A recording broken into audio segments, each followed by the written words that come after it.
baby, go ahead, eat them. He goes, he goes back to sleep. Doesn't even think anything about talking to the angel. He goes to sleep. He goes to bed. The angel watches over him the second time. He says, come on, arise, eat, for the journey is too great for thee. And he turns around and he goes all the way to Mount Horeb. He says, go ahead, go. God, watch, in your darkest moment, God can give you something to ingest that'll take you through stuff you don't think you're possible. Just one little breakfast is all he had. He went 90 some odd miles to Mount Horeb. God can give you some supernatural spiritual nutrition that you can go beyond what you think your strength will carry you. I want to preach a few minutes. Thank you. Sit down. He gets in the mountain. Watch, this is not, if you're a charismatic, please don't get offended.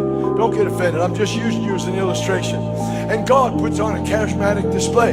He puts on wind, fire, and earthquake. Now, if Elijah had been a charismatic, he started a church. A church of wind, fire, and earthquake. But the Lord wasn't in the fire, and he wasn't in the earthquake, and he wasn't in the wind. Now watch. And after all that mighty display, here we go.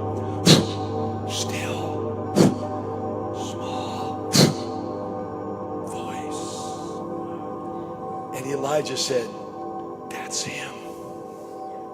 You got to learn to hear God's voice for yourself. I'm not being disrespectful, Reverend. You can give direction to this church as best you can. But the best thing you can do for these sweet people is to teach them how to hear God for themselves. The Lord said in the last days, my sheep will know my voice. You are supposed to learn the voice of God for yourself.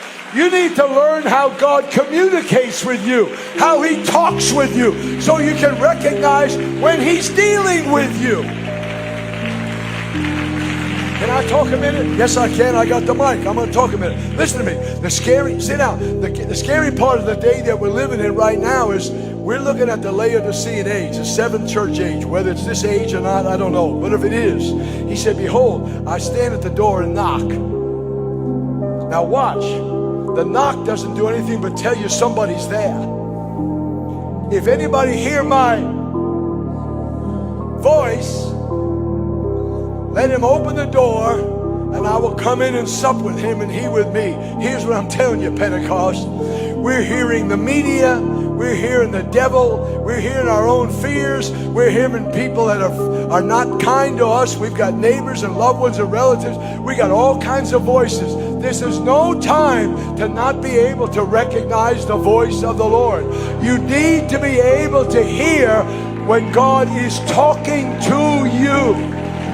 If any man hear when he said, if any man hear my voice, he said the voice identifies who's there. If you don't know who's there and you open the door because somebody's knocking, you can open your life to a bad spirit, to a wrong attitude, to something stupid. You don't want to do that. Let him hear my voice. Am I making sense yet? I'm trying to get to my sermon. I'm so sorry. I did so good this morning. Would you like to hear me preach this morning's sermon?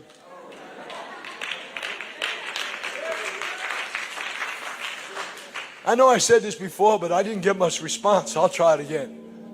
When David got ready to fight that big jerk, he wanted to know where the line was.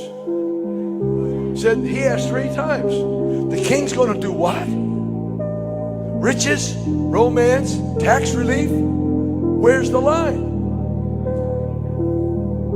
What a sad thing that the king's offer was not enough to inspire anybody to try. That's the tragedy of gospel that's being rejected. It's not enough from the king to get you to try. The king offers total forgiveness, total restoration, total renewal, total healing, a brand new life, a glory world experience.